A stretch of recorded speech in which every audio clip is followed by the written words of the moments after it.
when you only get one side of a story, I think that you can't really come up with a proper, efficient, optimal enough conclusion. So for me, when someone is irrational, illogical, I then start asking them questions. I'm on the cusp of thinking in my head, and when I break down humanity at its core, I think that we're meant to survive. Seek information. I think through information, you then have more of a relaxation of how life is. To sum it up, I would say my life purpose right now is education. This is the Mooncast.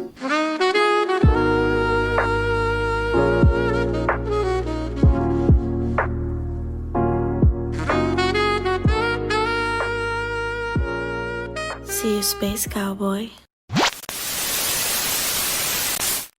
What up, dude? Nice to meet you and connect with you. I'm glad Bruce Chamoff connected us.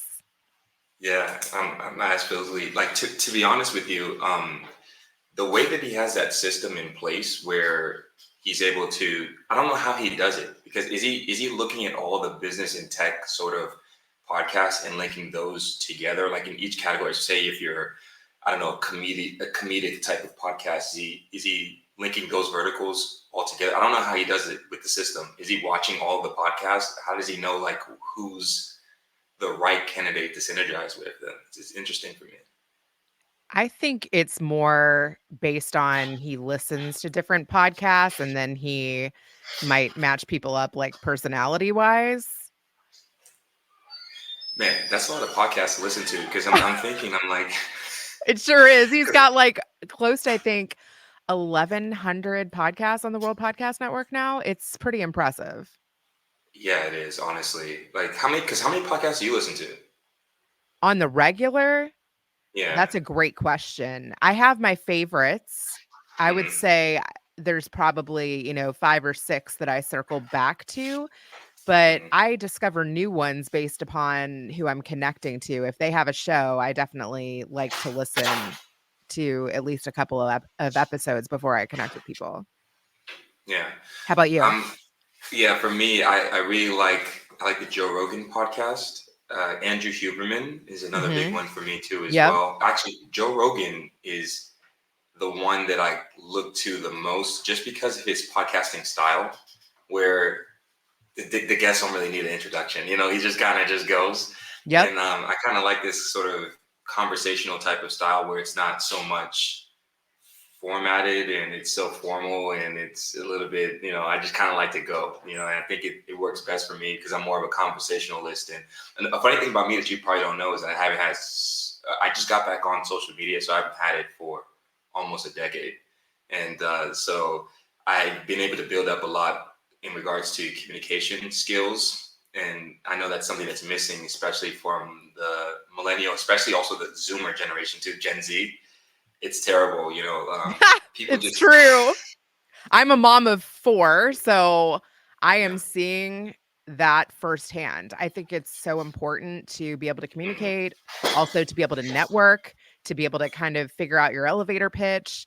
And some of that can be developed on Zoom, but a lot of that I feel like is from getting a job at a fast food restaurant or, getting out into the real world. What is the real world? Oh, that's a great question too. I don't think Zoom is the real world. There is something very different about interviewing someone even in person. Occasionally, I will interview people from live events or from a podcasting studio that I rent. And it's such actually a different vibe to be able to see somebody's facial expressions live, to be able to read body language, to be able to talk with your hands, all of these things. Yeah. Some of that is lost, I think, online. What do you think? For me, I think it's getting harder and harder to depict what's real and what's not, especially when you look at the aspect of technology and how crazy it's advancing. It's moving at an exponential growth phase. I was actually writing a blog. I had to stop it because, between the podcast and the 2 companies that I'm running, I simply just do not have any time. But I'm thinking to formulate the blog into a podcast, a 60-minute podcast to basically talk about what I like to call the great squeeze is basically the name of it. And I'm talking about how we're at the exponential growth phase of technological advancements and how all these technologies with artificial intelligence, with augmented reality, virtual reality, blockchain technology, are all synergizing with one another cohesively. And basically, we'll get to a point where a whole bunch of people are going to lose their jobs in mass. And on top of the fact that, the financial sector is squeezing a lot of people because they're printing money at a rapid pace, and it's starting to increase exponentially. In the past 2 years now, they've printed another 3.5 trillion or so, and the numbers are staggering. So I think that technology, to go back to your question, I think that technology has skewed a little bit of what we used to think was real, to the point where we have to question every single thing that we see. And our phones they were designed to be a tool, and I think they've now become an extension of ourselves. So this is why I ask you the question, what's real, what's not, because it's a little bit hard when you can't really kind of live your life. You can, but most people can't really function without any use of technology. I mean, if you look at us now with the podcast, I mean, we're talking to each other in a 2D version of the metaverse, right? So I think it's a very philosophical question, what is real and what is not, is real, nothing against, women or anything, but is real getting fake butt injections or fake lip Or injections? filters, or Yeah, AI filters. of yourself, or having AI transcribe your whole podcast and then come up with all of your posts and your newsletters and your social tweets and everything. I can tell though the difference. I don't think everyone can. And even looking back on my own podcasting journey, I'm hypercritical of, you know, even my podcast setup, or whether I had makeup on, or whether my hair was down, but no one cares. I Yeah, think what's real is what you learn along the way, and the memories that you're creating, and the knowledge and the wisdom that you gain. That's real. And you can yeah, only do that by using these tools, by playing with these tools. I mean, not every one of my Instagram videos or YouTube reels or posts look the same. Everybody is like, I have to be in certain categories. I honestly don't even think that's true. Joe Rogan, who you mentioned earlier, that guy interviews people from all different categories. He doesn't put himself in a box. And like you said, it just flows. And I honestly want to be more like that too, where I don't have to say, I only interview daddy's girls. I only interview startup founders. I only interview people around men's health. No, yeah. there's a lot of different facets to me. I'm a mom. I worked in reality TV. I'm a podcaster. I'm a mompreneur. I mean, there's so many different hats I can wear. I can talk about parenting. I can talk about production. I can talk about Mhm. my love of my grandmother.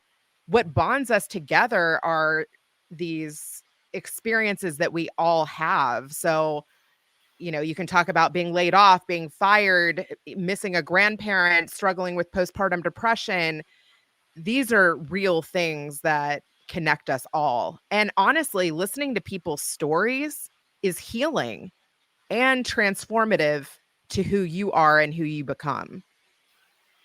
Absolutely. I agree 1,000%. And I also I'm on the same wavelength as you because I really hate being boxed in. And this is why, like, my podcast, yeah, I talk mainly, the main niche is Web3 technology, business and investing. But I did start doing after hour segments in the middle of the week every now and then when I just want to talk about things that are a little bit off the niche, but I still keep my weekly episodes because I'm a guy with many different interests. And I hate being, oh, he's the Web3 guy or he's the guy for investing, because then you can only talk about that. And there's so much more to talk about.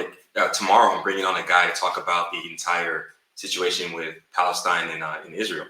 Ooh, So, that's controversial, and I've covered that a little bit too. Yeah, and if you're going to cover stuff like that, I mean, for me, if I'm going to cover stuff like that, I wanted to invite a guest on that really didn't pick sides, but could explain things intellectually.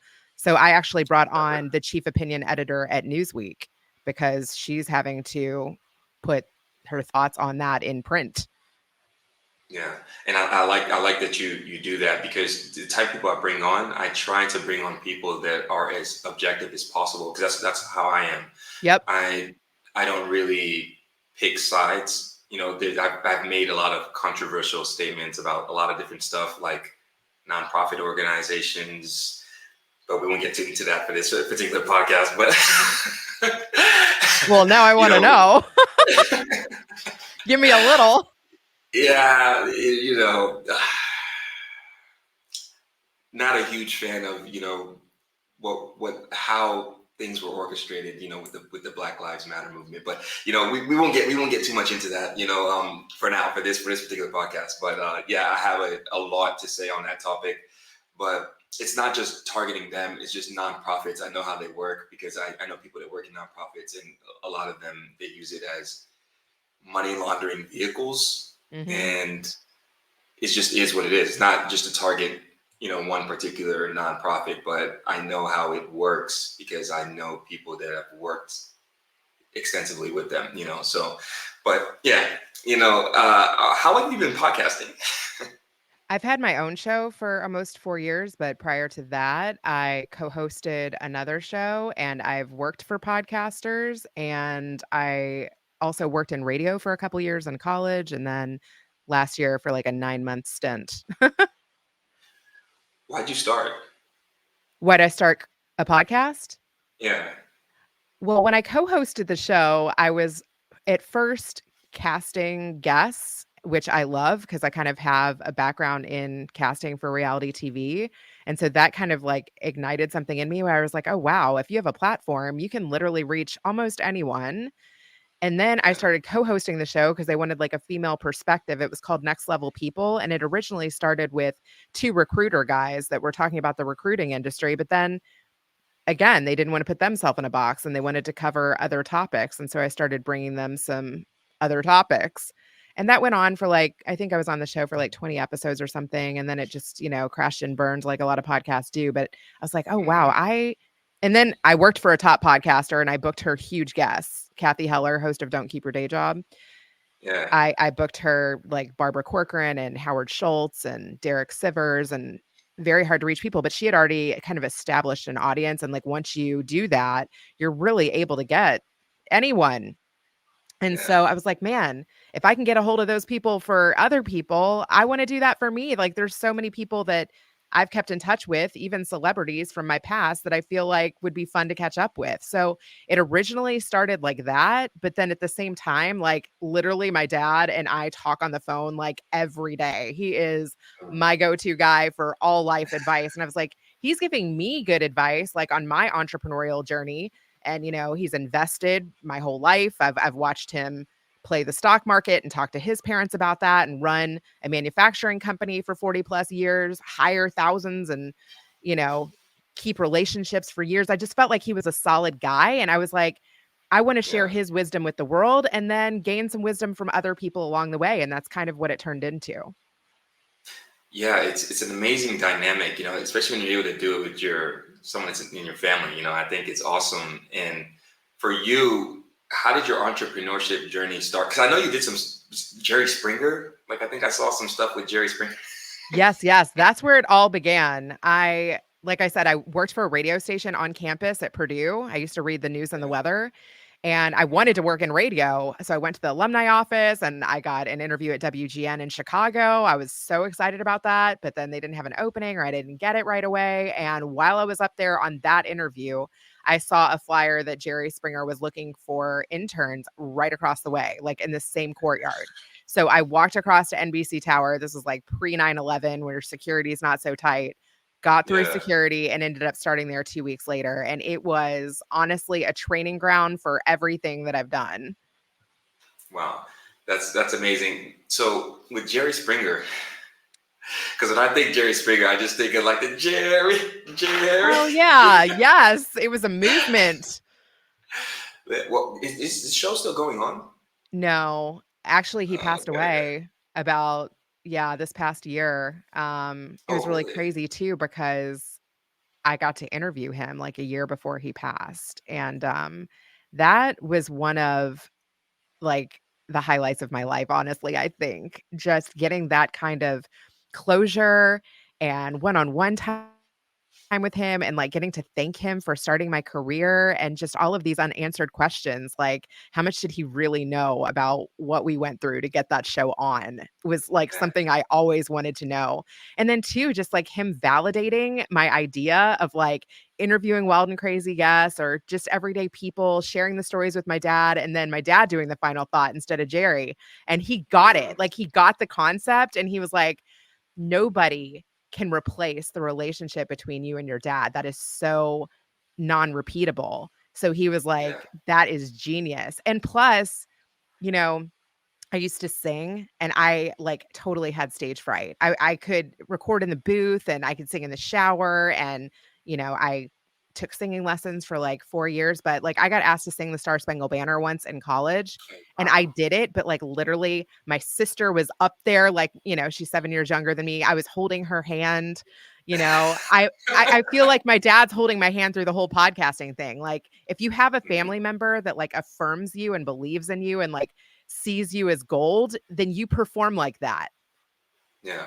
You talk about family, and I'm really big into relationships a lot. And lately, I've started to realize this is a little bit kind of off topic, but I kind of realized that the path in which I chose to take is completely different than the other family members that I have. I have 5 brothers, Oh, wow. and yeah, it's crazy. But I just noticed that because my journey has been really, really unique. I didn't just do the normal uh, graduate high school, go to college, be in student loan debt, then get out, and then maybe then get a master's, then go get a job, and then I didn't really take that normal route. What I did was I went completely left and like I joined the military, and so I'm a U.S. war veteran. So I did a tour in Afghanistan too as well, and yeah, I wanted to travel the world. It was the main thing. I wanted to escape the US in this box of only talking about the US and only discussing what's going on in the US. And I wanted to see what the truth was for myself, not what I've been told about, the millions of starving kids in Africa. I've been to Africa multiple times and it's nothing like how they depicted it. Actually, when I was in Rwanda in November, and Rwanda, no joke, looks better in terms of infrastructure than England, which is it's absolutely insane. Most That people wouldn't is. believe that, but like the infrastructure, the roads, not a single pothole. The roads are everywhere is clean. And I was asking my buddy, I was like, bro, why haven't I not seen a piece of trash on the floors since I've been here? And he said, oh, you didn't know? Like every last Saturday, every month, we do a national cleaning. So everybody has to go Interesting. outside and pick up whatever's on the ground, and they have an area beautification manager that checks to make sure that you were outside. I think it's from 8 to 12 o'clock. It's about a 4 hour period. They do that once every month. And I forgot the actual name for it, but they actually have an actual name, what they actually call it. And yeah, people super respectful. I saw foreigners going on late night jogs at 9 p.m. And I was like, oh, I thought like Africa wasn't safe, So it was just very, very interesting. So for me, traveling helped to open up my mindset of how the world actually is. So I don't believe a lot of things, most things from the internet. If I do get information, what I'll do is I take a holistic approach. So I'll look at different data sets, come up to my own conclusion, and then the final conclusion I'll come up with when I fly there and go see it myself. And that's usually how I do things, And so yeah, Rwanda was an eye-opening experience. I was like, wow, like this place is beautiful, infrastructure is amazing. I went to England and it was for lack of a better term, it was a shit show. Yeah, I was like, Wow. wow, yeah, dirty, super. Like as soon as I landed and got off the plane, and then I took a metro and then to my Airbnb. And when I got to like around the area of my Airbnb, like I stepped on poop. There was trash all over this neighborhood. People look miserable. The people are sketchy. Actually, the Airbnb I was at was like 10 minutes away from a homeless location. Like not a homeless, it was a no mental institution. Yeah, it was a mental institution that was 10 minutes away from my Airbnb. So it was absolutely terrible, and people just looked miserable there. The weather was terrible. I was like, but the way when you only get one side of a story, I think that you can't really come up with a proper, efficient, optimal enough conclusion. I think you need both sides of the story. And this was my issue that I had also with no offense to anyone that's watching this, but with COVID, right? Because I saw that they were reputable professionals that were, this is a very controversial take, but I saw there was reputable professionals on the internet that were giving out different sorts of information than what was being told by the mass media and the big media heads. And then they were getting their channels shut down, right? And they were getting demonetized and deplatformed. So then I started questioning stuff, and I started talking directly, because I always go directly to the source. I started asking different doctors, and I heard different stuff. So for me, I was just more neutral on the aspect of, I didn't know what to believe other than to just stay put because I was getting different information, data sets, but I just thought it was a little bit weird and strange that people wearing masks outside while they were riding their bike, or just, I was like, I didn't understand some of the stuff that was happening. But it's a super controversial take, I know, but I actually am like you, and I yeah. started interviewing questioners as well. Hmm. And I mean, I was nursing a baby at the time. And so I was like unsure of whether I wanted to vaccinate. And I had a young daughter. And, I heard information around, girls not getting their periods and all this stuff. And I was like, I also was like, I need to talk to people and get more information. I was not 100% convinced, and I still am not. And also, like you, my husband's like, if you keep interviewing who you're interviewing, your channel's gonna get shut down. I Yeah. interviewed a flat earther. I'm actually Oh really God. glad that I did, though, because he is the one that was like, do you know what's in that? Do you know what can happen from putting that in you? And I was like, I never question these things, like in the past, you're so trusting, but it did lead me to start asking a lot more questions. Yeah, I think that's the main point, right? Is what I try to tell people. Is I'm an author too as well, so I wrote a book called "Hey Bro, I'm Just Trolling," and the reason I wrote this book is because I was trying to attack different societal constructs from different angles and viewpoints that I thought people weren't looking at. And so, for instance, one construct may be about like beauty, another one may be about attention, another one may be about school, another one about the government, another one about the financial system, and etc. And I tried to basically, first of all, I wanted to keep the reader engaged. I tried to do something very nuanced. So each construct was written completely differently. Like one construct is maybe a poem, and the next construct is maybe a list, and the next construct is maybe a story, and each one is written differently. But I try to keep it short, concise, and question things and leave it open-ended for people then to decide if that makes sense. And this is kind of how when I talk to people that I think are not following the sense of logic, because I'm a maths kind of guy, so I was always big into math, and that's probably why I'm in finance, in the world of finance and the new financial sector of Web3 and blockchain, and leveraging that to be able to do P2P transactions and etc. And so for me, when someone is irrational, illogical, I then start asking them questions until they get to a point where they start realizing that 1 + 1 does not equal 3, you know? And so that's how I sort of dissect people instead of me trying to say, no, I'm right, you're right. You're right. I was like, okay, so what about this? Okay, then what about this? And then they're like, well, I never thought about that. And I like people to do that too, as well, to me, because then I like my worldview challenged all the time. This is how I think you evolve as a person. Okay, Because I if got you one don't for have, you. Are you going to go to yeah, Israel and Gaza? yeah, not now in terms of time frame, yeah, but yes, I will. I will go to Israel. I plan to do a Middle East tour, but not currently right now. I do want to. I want to touch Saudi Arabia. I want to get to Israel. I want to get to many different areas. I'm just super open. Like I just like to see the world for what it actually is, and not again what is depicted. It's crazy because I was talking in my just as an example of how crazy the world is. Like people think that, for instance, capitalism stops, right? And I'll give you an example. Right now, the Ukraine real estate market is up and to the right. And I told my research group when the war happened, I texted them, I was like, look, people are going to go accumulate property there and take advantage of the situation. I just know what's going to happen. And sure enough, the real estate properties are going up and to the right, even though there's a war in the midst of a war. And it's just to showcase the nature of humans. I think we're all the same. We're all the entire point, I think, of humanity to some extent is survival, right?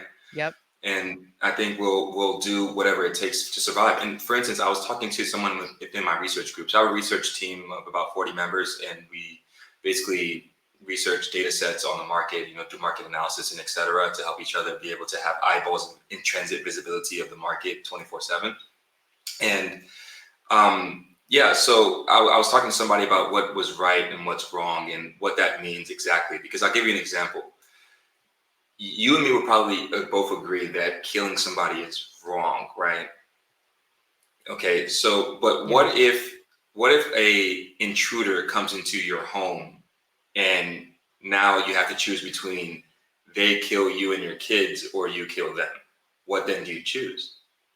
I would like to think that I would defend my kids. Right. You know what I mean? And this is the point that I was making is, well, right and wrong are very relative, right? To circumstance. Because at the end of the day, you can say something. This is why, like, when I question people's ethos and their morals and their ethics, I'm like, yeah, it's good to have those, but they can be challenged depending on the circumstances that you're put in, where it becomes then a survival, right? And so I'm on the cusp of thinking in my head, and when I break down humanity at its core, I think that we're meant to survive. Whether that's procreation, that's whatever we have to do to, play this game, this fiat game that we're playing, where we have to make more and more and produce more and more every single year. And a lot of people don't understand that it's a game. That's another thing that I try to break down. It's part of the reason why I started a podcast, is to sort of enlighten people on how the systems actually work. And the more that you understand about how the systems work, the easier you take with life. Because I think I used to have anger issues when I was younger, right? And I think the reason I had anger issues when I was younger, because I didn't understand anything. And so the more I understood, the less I got angry. So I just became a fiend for information. When did that happen? This is probably, it started when I joined the Army.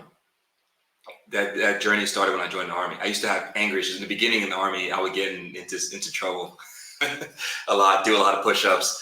They call it smoking sessions in the Army, right? Where you just stay with me, and it's my journey in the Army is absolutely insane, honestly. I'll tell you a quick story. Actually, when I was in the Army, it was crazy because I signed up to play basketball to travel. This is what I was told, right? This is the sales pitch they gave me. And so I was like, yeah, this is going to be great. This is going to be awesome. And then, I finished boot camp, or we called it basic training, but, for the wider audience, boot camp. And then after that, you did advanced individual training, where you have your specification for your vertical within the Army. And then after that, you then go to your first duty station. And I landed in Grafenwehr, Germany, right? No, actually, I landed in Frankfurt. Then we drove all the way to then Grafenwehr, right? And when we got to Grafenwehr, which used to be actually a training hub for Hitler back in World War II. Yeah. Whoa. It's absolutely crazy. So when we landed there, I'm like super excited. I'm like, yes, I'm finally in Germany. I'm finally outside of the States. I can get to see how the world looks. And then so my sergeant picks me up after we have orientation. So we have orientation, and then he looks at me. He's like, hey, are you ready? I was like, yeah, of course I'm ready. I'm ready. He was like, yeah, man, we're leaving in 3 months. I was like, where are you guys going? And he's like, oh, we're going to Afghanistan. And I was like, oh, okay, I'll see you guys when you guys get back. And he was like, oh no, you're coming with us. And I was like, what? He's like, you didn't get the email? And I was like, what email? And he was like, yeah, you're coming with us. You're deploying with us, And I was like, my heart just dropped, as I was young. I was, I think I just turned 20. I just turned 20 at the time. And it was a crazy, crazy time, and I think that, through the Army, in regards to the anger issues, right? Through the Army, it taught me patience. It gave me a sense of understanding of how the world worked, because I asked a whole bunch of questions from people who had been in 10, 15, 20 years. And then after I got out of the Army, I just kept seeking more and more information. Why is my bank freezing my account when I'm sending money from the States to Germany? Why is it taking so long? What's happening in the back end? And then I started seeking out more information. Then I understood, then started learning about fractional reserve banking. Then I started learning about inflation. And I was like, why do prices keep going up? I didn't get it. I was like, at some point, do they sustain? Like, why do they keep going up? Because some people, like, inflation is a buzzword, right? And I think a lot of people don't actually understand what that actually means. And because, yeah, people say, oh, yeah, prices go up because of inflation. But what does that actually mean? Why are prices inflated? What is the system? What is money? Why do we trade a piece of paper? Well, no longer in most countries now. A lot of Western countries, not even a piece of paper, it's just digits on the screen. Why do we change the account ledger on a piece on a screen from one person to another? And who controls that? And why do they charge me for keeping my money in there? And why am I charged extra fees for this? And then why did they then increase the money supply? Why am I getting double taxed? And it led me into this rabbit hole to understand the entire system, how it works. And it just blew my mind. I was like, then, yeah. But yeah, long story short, seek information. I think through information, you then have more of a relaxation of how life is. I love that. Have you figured out why you're here? On this planet? Yeah. Yeah, man, that's a tough one. I would say that right now, currently, my life's purpose is to teach people about the system and open people's mindsets. And this is part of the reason why I created Moonboy, was to show people different forms and alternative ways to invest to get more exponential rates of return outside of the rates that you're able to get in more traditional boomer markets. And I think right now I found my calling in that, and I have big, huge plans, in the future in regards to education and giving people a deep-rooted level of understanding to let people know that they have options and you don't have to stick up and be in this sort of rat race type of lifestyle. There's different ways to do things. There's different ways to extract value, to gain value, to help society, to make an impact. And this is why I started, the Mooncast is I wanted to sort of expand people's thought processes. And part of that is the thing that you can't ignore is technology, right? I think technology you can't ignore it at this point. Like if you're not in the tech sector, you need to at least be knowledgeable on what's happening in the tech industry, because it's shifting, literally bending the shape of reality every single week, every single month. And there's nuanced forms of tech that's happening. There's a shift in the financial sector that's happening currently right now with leveraging blockchain technology. There's a lot of stuff happening with artificial intelligence. And I try to give people as much information as I can so they can protect themselves. Because I think a lot of people don't know what's coming. And when the storm comes, it's going to hit very, very hard. And a lot of people are going to get wrecked.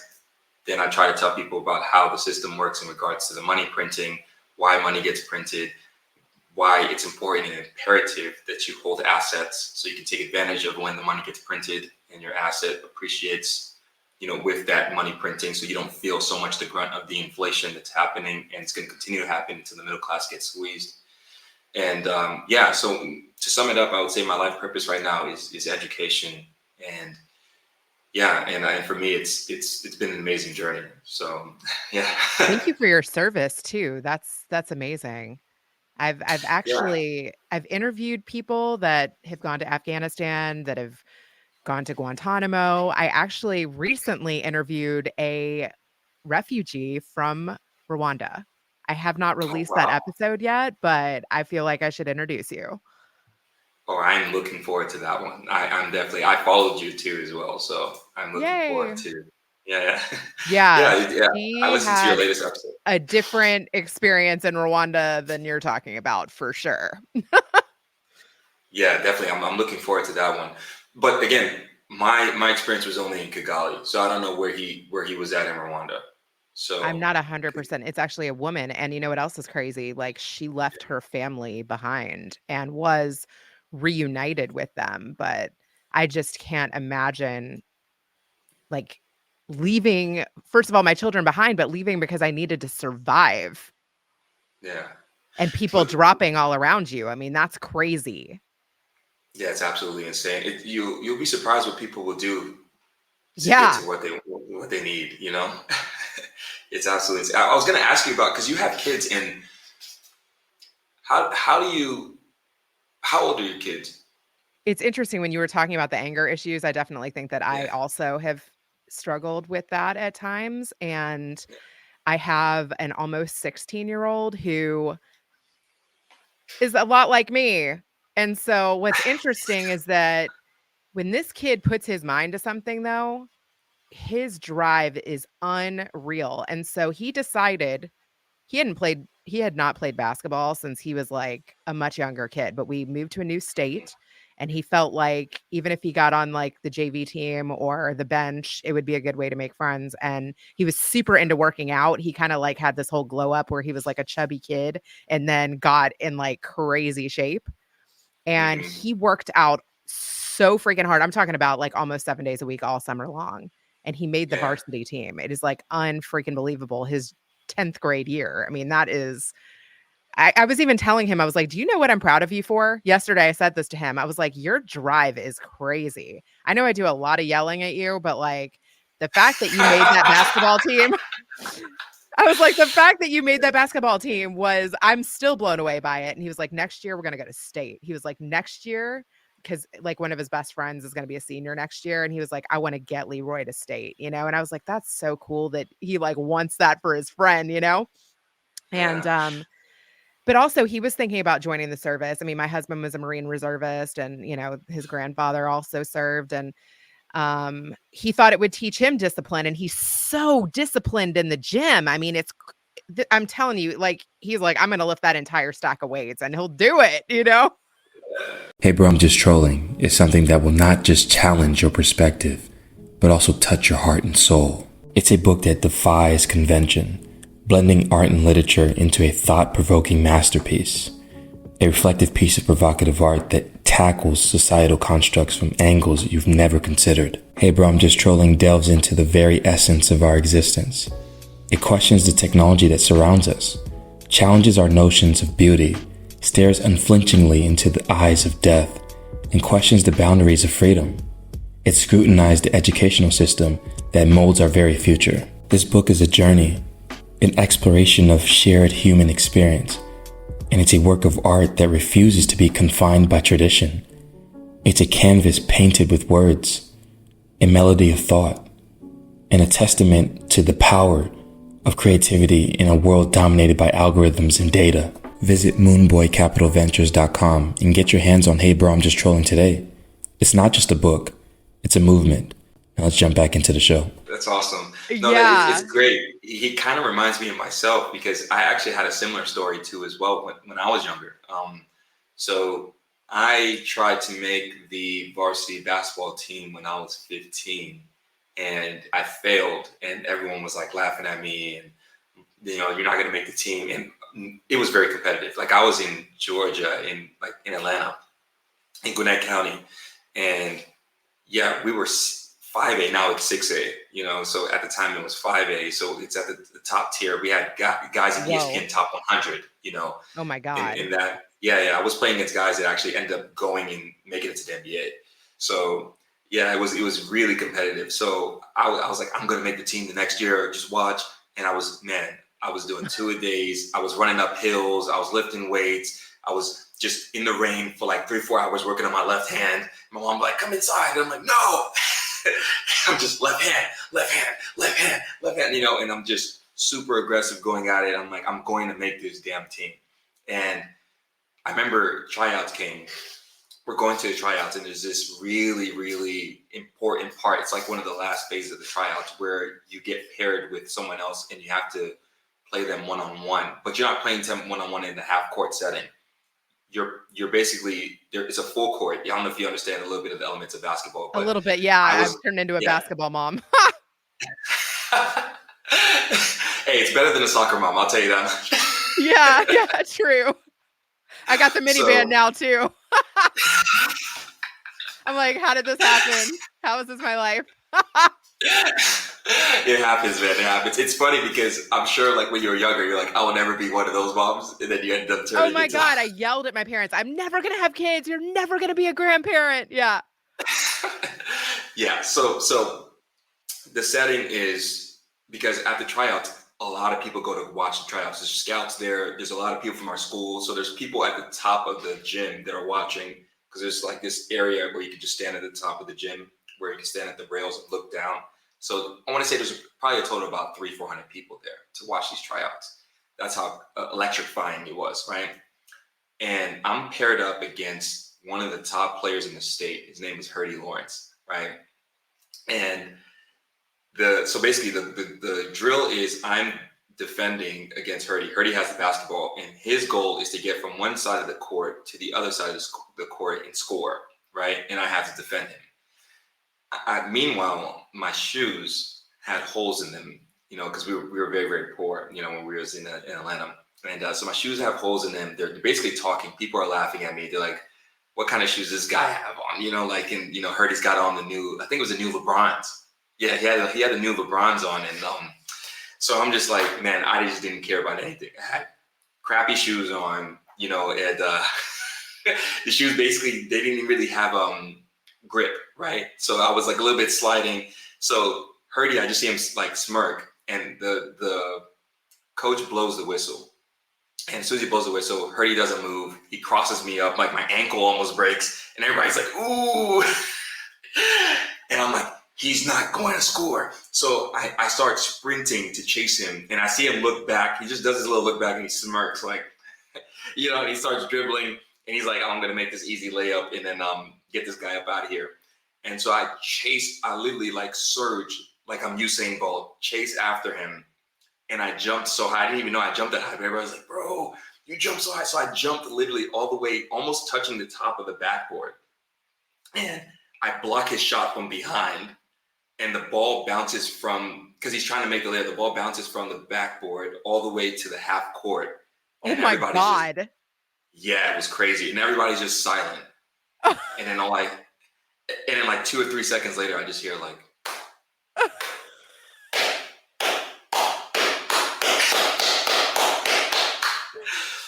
and at that point is when I knew, like, I made the team, Damn, that's an awesome story. It's funny because I went to one of these like networking, like, cup of coffee drinks last week. And to enter, you have to like put your name in and you can win basketball tickets. Mm-hmm. I've never been to one of these networking events before. And they pulled some guy's name. And like, if you don't answer for the tickets in the first 30 seconds, they pull another name. So then they end up pulling my name, and I won. I won freaking tickets to the Clippers. I was like, oh my God, my son is going to love this. I might get like a mommy son date. This is amazing. But it was only one ticket. And I was like, I told the guy, maybe I'll give it to my son and he can go with a friend or something. And he's like, oh, I'll give you another ticket. I was like, oh, cool. So we went, and it's really funny that you mentioned the shoe thing, because during the game, somebody lost a shoe. I was like, how many times does that happen in professional basketball? And then my son's like, you'd be surprised. Might have come off too. People don't lace them up tight enough, or they wear them a little bit bigger than they should. Yeah, absolutely. A shoe went flying in the middle of the court where they had to come like wipe down the court and, get a shoe back. That's freaking, it happens actually more times than you would think. I think some people, they just like a little bit looser when they're playing. And so I think that's the reason that they do it. I tie mine really tight, so that doesn't happen to me. But and sometimes people step on the back of your heel sometimes too. That's what my son was saying a lot of times. I mean, God, the blows you take to your body and your feet and everything. Oh my goodness. It's so hard as a mom to watch your kid go down. I'm like, foul. I'm like, yeah, I know the exact feeling, because my parents, I stopped bringing my mom when I was in high school to my games because she would just be over. Because my mom's so my parents are originally Nigerian, right? And they have a different personality set, right? And so my mom is like, what just happened? Oh my God. And she just like, she starts praying like, oh, in the name of Jesus, in the name of Jesus, in the name of Jesus. And she just wild it out, like in the middle. I'm like, Mom, chill out. I'm good. I'm screaming at the stands, and she just, so like after like a couple times, I was like, look, like she's just not equipped enough to manage that social setting. So I was just like, hey, look, you could just, It's It's funny, fine. my son has been like, "It's cool, you don't have to come a couple times," but one thing that I will say that I think has been really good for him about playing is, like, Mhm, there's some close games, like, they lost 1 game, and it was such a mhm, key game too, in the last 30 seconds, like, they were mhm. ahead the whole game and then Yeah, lost in the last it was heartbreaking. And then in these times that we're in the world, you're like, "Oh my god, is there gonna be a fight between, the parents or the audience?"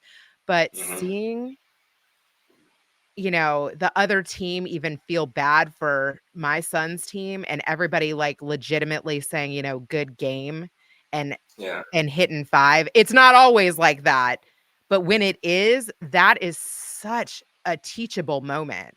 Like, that yeah, actually made me believe in humanity. yeah. The reason I like sports a lot, I think it builds a lot of character, and I think that's what something I noticed with the Gen Z, which your son is in that same cohort of the Zoomers, is what I like to call them.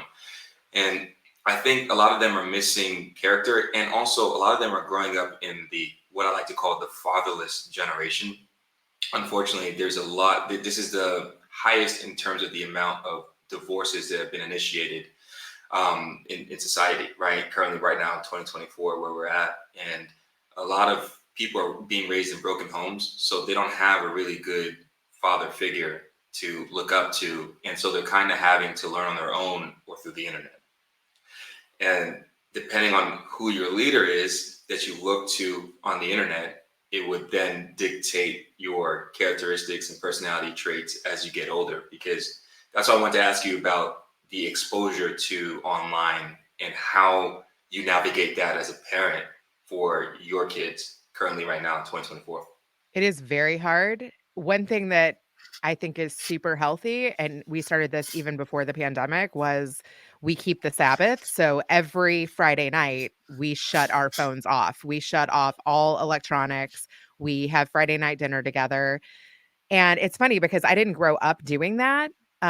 But when I worked in LA and I worked in entertainment, I actually had some families that invited me over, and it was such a Yeah. beautiful thing. I, like, really connected to it. I was like, "Oh my god, I need this in my life," and I've been keeping that up for, like, 17 years.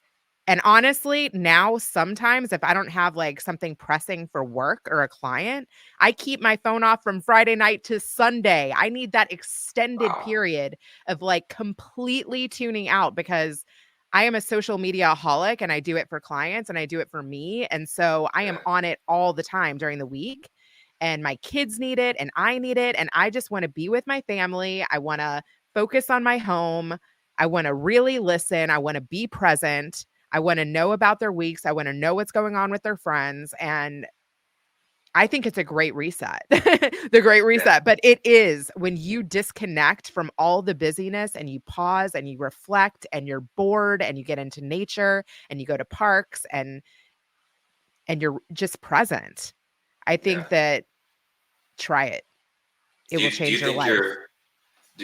you're a minority or a majority in that regard in terms of behavioral practices with social media, specifically in the US? Oh, I'm definitely a minority, but it's funny because people do these like challenges where they like try to do an hour off the internet or a half a day off the internet, or they only check their emails twice a day so that they can Yeah, focus.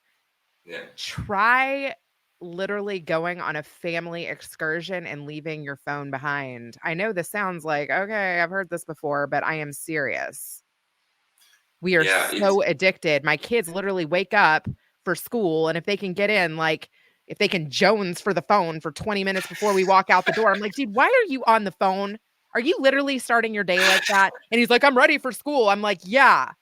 How about just sit here and have like a cup of tea? You know? yeah. It's honestly it's fascinating to me. Also, another thing too that I didn't realize because I grew up in a little bit of a different. I'm a millennial, late stage millennial, so I grew up in a little bit of a different era when it came to dating.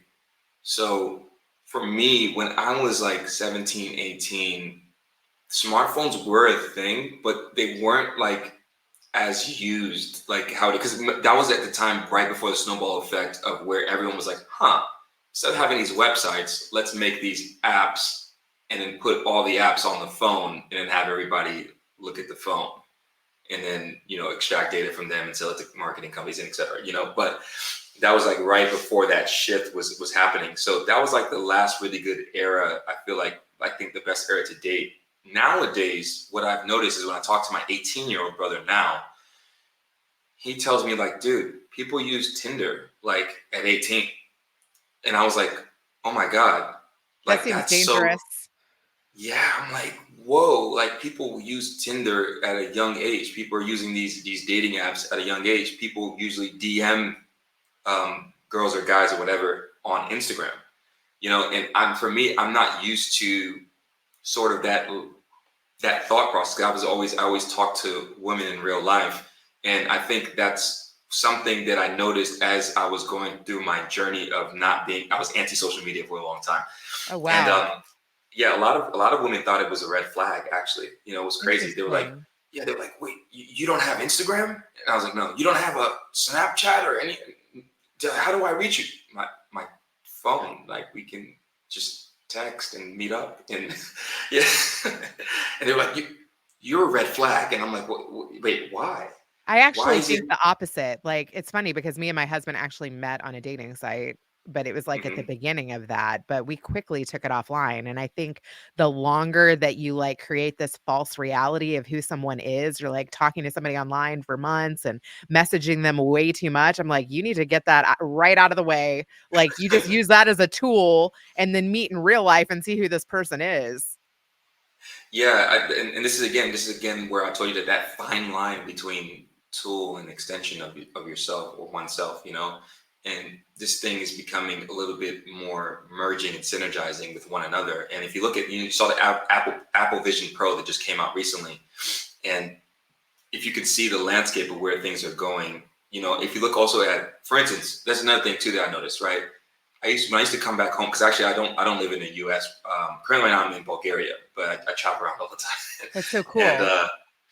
yeah, so when I go back home, like once every single year, I notice different stuff because I'm removed from the culture in the U.S. So when I come back, I'm like, wait, why aren't there like over a plethora of kids like playing outside, like in the snow, or like this is weird. Like, why is there no like footballs being thrown around and people doing snow angels and stuff? I just don't see it anymore. And I realized there's too much leisure at home when it comes to technological leisure. You look at Netflix, you can then go on TikTok, you can then go on Instagram, video games, right? That's how And my kids interact with their friends. They don't even wanna get together and play them together in the same location because then they can't use their gaming system. exactly. And this is why, again, it goes back to that initial question of what is real, and are we living in reality, or are we trying to escape reality through these tools and mechanisms? And have they started to synergize with us to the point where we need it? There's people that I know that they can't go 10, 20 minutes without their phone. Like they start panicking if their phone is lost. And that's to tell you that your phone is then no longer a tool. It's now an extension of you. You need it. Like you need your hand, like you need your eyes to see.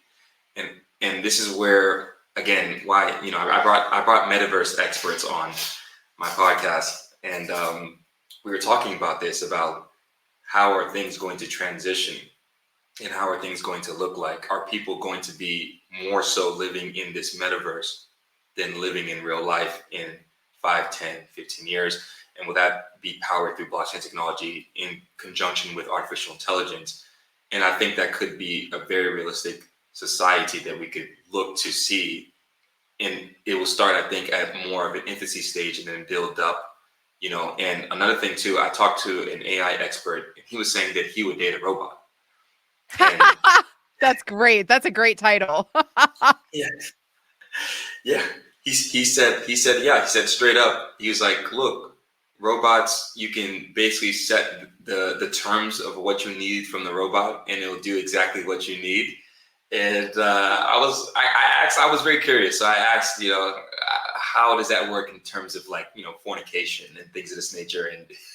And he was like, well, we could program that and get that done. And I was just kind of like in awe because he's a very intelligent guy. But the fact that there's already people thinking in that way means that there is a demand, right? And I think there's a loneliness epidemic currently right now, especially Oh, for specifically sure. yeah, it's terrible. Even now, my one of my brothers, he just broke up with his girlfriend recently, and I think part of the reason they were on again, off again, on again, off again, on again, off again, and now they're off. And I think the main reason why he did that is the off again, on again is because of the fact that the loneliness, right? It's that fear of okay now because in the States it's different than how it works overseas. I don't know if you've traveled a lot, like how the infrastructure and stuff is and how it works, particularly like in Europe or in some other areas around the world. But in Europe, we'll just focus on that specifically. How your life works is you're always usually surrounded by people. It's easy to be surrounded by people. So like for instance, if I want to go be around people, I simply just need to get out of my apartment and then I walk 15 minutes and I'm at the beach and there's a city center and so there's walkways, there's bikeways, there's trains that you can take all the way to France or to wherever and you're always around people. How the US works is say you wanted to, I don't know, bike around. You can't do that because usually you just have a neighborhood and then a main road, and so you'd have to get in your car, put your bike in your car, drive to then a designated location, take your bike out of the car, into that designated location, drive around with your bike and then put your bike back in the car. But Europe doesn't work that way. So the States, it entices you more to be more of an individual, more in a closed box, especially if you're working like a 9 to 5. So the behavioral patterns and how your day-to-day life works is completely different than how it works in Europe. Because in Europe, you're always around people, whereas in the States, you go in your car, you drive to work, you come out of your car, whereas in Europe, you usually take like, the train or the metro or something like that. And you're just always around people.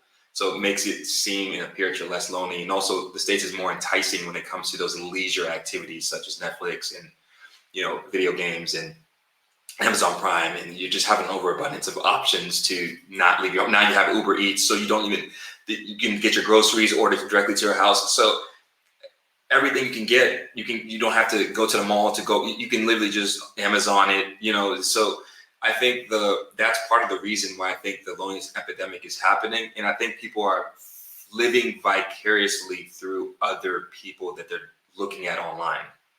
I think that's another issue too, as well, is people are getting stimulated from seeing someone in, I don't know, an exotic location with, got a beautiful girlfriend with them. And, they think that that's reality, but really they're just really depicting a portion of their life or trying to then market to you to form engagement. And that's really the actual root of the game, and I think people can't see through that. But I don't know how you depict and see why there's a loneliness epidemic going on right now. And do you think that there will be a future where we synergize so much with technology that we can't tell the difference between reality and the technology itself? I mean, I'll tell you that I'm not signing up for a brain chip anytime soon. And I don't even think I would do like the year simulation on Mars thing. Back to like what I think is real, like I force my kids, poor babies, to go visit my dad's mother every year whenever the kids are on vacation. I'm like, we are lucky that you have a great grandmother that's 95 years old and she practically raised me and I love her and want to go hold her hand. And there's a pool in the condo and a beach a mile away. You guys can eat at nice restaurants and swim. And I'm going to hold my grandma's hand. Okay. That's what we're doing for spring break. That is real. And it's also Yeah. a compromise. Like, beautiful location. Like I said, they have their favorite treats at the restaurants that we've been going to for years. I'm open to trying different restaurants. Some of your Yeah. friends will be there, make new friends in the apartment complex. You know what I mean? Yes. Yeah. That is what is real. I think what is real is knowing where you come from and also hearing experiences and things that other people have overcome in their lives and figured out too, so that hopefully you won't make the same mistakes. Yeah. Yeah. It's a good way to break it down. For me, I really value humanity and I just see a lot of the stuff that's happening, and I kind of see the internet as kind of an enabler or an amplifier. And so it's the same with, I see money the same way. I think money just amplifies what you really are as a person. 100%. Oh yeah, I Yeah. agree with that. Yeah. And so when you look at, because you see a lot of the disgusting stuff, like, okay, I'll tell you something real quick. I also had a YouTube channel. I got canceled. Uh, Nice. That's like bragging rights these days. yeah, right. It's hilarious. They still haven't gotten back to me yet as to why, and I'm just like, whatever, I'm over it. But but it was a travel channel, and I was doing alternative style of information when I went out to travel to, and I guess YouTube didn't really like that. That sort of That's cool alternative. though that you did that. I love that. That's very creative. And also, Yeah, same thing with the podcast. Like when you interview real people from real places, you can present your own take on Israel, on Rwanda, on Afghanistan, on the military. And yeah. this is your experience of that. Exactly. Yeah, and this is the cool thing I think also too about content creation is the fact that you are in control of how you want the messaging to be Yep. delivered, And I think that's something that's very, very new in this. I call it the era of decentralized information. And so before, we only had different gatekeepers that gave us the access to information. You could only go to the library to get information. You only go to school to really get information. You only read the newspaper to get information.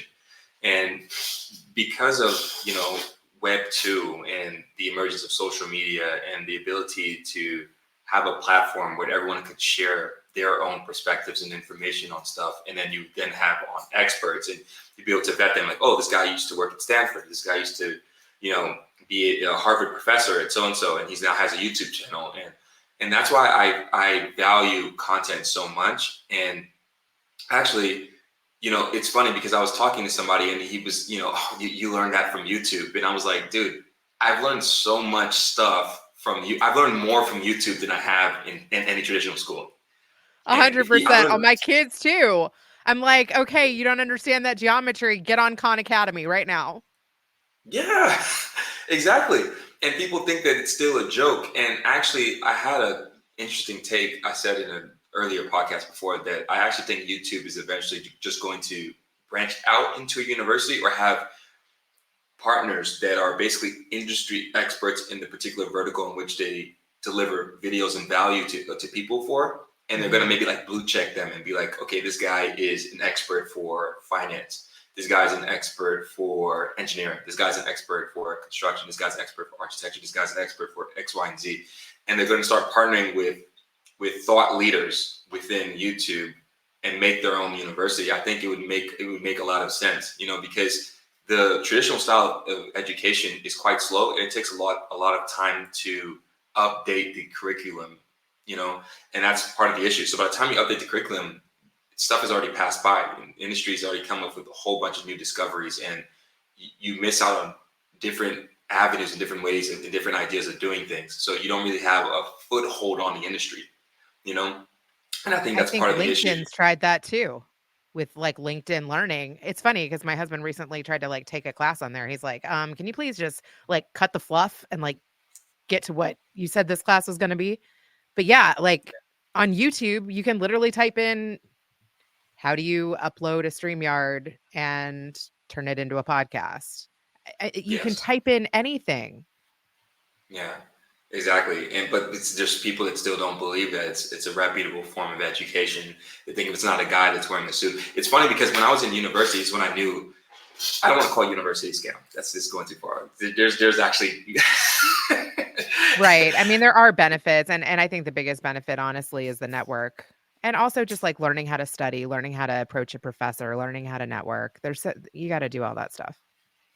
Yeah, absolutely. Yeah, this is the main thing I told my brothers. Like, if you're going to go to university, go there mainly to network, but try to build a skill on the side. Yeah. Whether that's content creation, editing, sales, an actual skill that you can then leverage. Please be doing that on the side so you can leverage that later for something.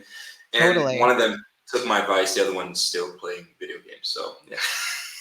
But it's interesting too, like my husband is super involved in like IoT and smart grid technology, and he's been doing that, for all of these different corporations. And I'm like, you should start a YouTube channel and become like a thought leader around all of what you do for all of these different corporations.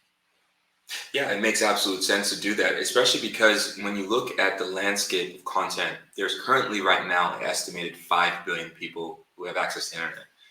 That number is looking to increase to about 95% of people that are going to be on the internet by 2030. That's in 6 years, right?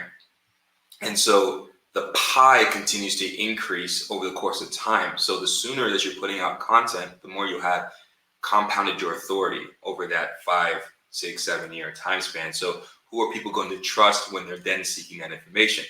The one who just started in 2030 or the one who's been making content since 2020, right? And so this is the important thing that I think people don't understand because they focus too much on the views, but actually customers focus on how long someone has been doing something, right? The one thing that you always hear a lot of times about if it's something that you need as a person and you're trying to decide which company to choose, like, oh, choose this company, they've been around for 15 years, right? That's one thing that people, that's an added level of value. It's like, hey, he's been putting out content since 2019. You know what I mean? And so Totally. It's that's like with podcasters, if they've done 1,200 episodes, I know they're comfortable on a mic. exactly. And so that's, you don't need to second I don't care guess how that. many reviews they have. I don't even care what they talk about. They know how to have a conversation. I know that. Yeah, exactly. And I think really, I truly believe this content, because even if you look at the podcasting space, right, there's roughly estimated around 50 million podcasts out currently right now and growing. That number is growing at a compound annual growth rate, I think around 12% per year. Don't quote me on that exact number. But the point I want to make with this is that only 1% of the 50 million have made it past episode 20, which is crazy. So that means there's 50,000 podcasts that made it past episode 20. How many do you think it made it to episode 100? Or 300. And then how many do you think are in your niche? There you go. And this is the opportunity there, right? And I think podcasting is cool because it's passive learning. This is why I like podcasting. I'm in the shower, I'm throwing on Andrew Huberman. I'm like cleaning my place up. I got my headphones in, vacuuming my place, and I'm listening to some Joe Rogan and like Zuckerberg chop it up about something, and this passive way of learning. And also, I read a study that said that most people learn best actually through conversation. I don't know if that's true or not, because it's one study and there's multiple different studies that you could choose from to see, because everyone learns differently. But I did hear the most optimal way most people learn is actually through conversation. And that was actually the best way that I learned. I learned by talking to people. I get information from talking to people. This is another reason why I started a podcast. It's not just to help educate people, but it's to also educate myself, And so I think that's a new form of learning. And I think that's another issue that's wrong with the legacy school system right now, is the fact that you don't have so many alternative ways to learn. And I 100% agree with that. That's why so many people are homeschooling now. Homeschooling is really, I feel like, becoming more and more possible and even a better option. I'm like, how much time is wasted during the day at regular school? Exactly. And have you tested out GPT-4, ChatGPT? I use ChatGPT, but not 4 yet. So GPT-4 has the capabilities to create an entire Harvard curriculum. Wow. It's for anything. You just ask it and it'll just boop, boop, boop. Do you want it bi-weekly? Boop, boop, boop, boop, boop. It can be about law. It can be about anything in the medical field. Just extracts all the information because it has all the data sets from the entire landscape of since the internet, and before the internet, because we put all that information from us. So basically from humanity. So, and it can get it and outsource it in seconds and then auto-populate it to you in the way that you want it auto-populated. And so that's crazy. I mean, even for like job interviews, you literally can take like a job description and be like, what should I study for the interview of this role? Exactly. What should I focus on? Yeah. And break it down. Yeah. And the thing is, the crazy thing is, a lot of people don't even know that this stuff really exists, or they do know that it exists, but they're not really leveraging it to the level of the capacity they can actually be leveraged for.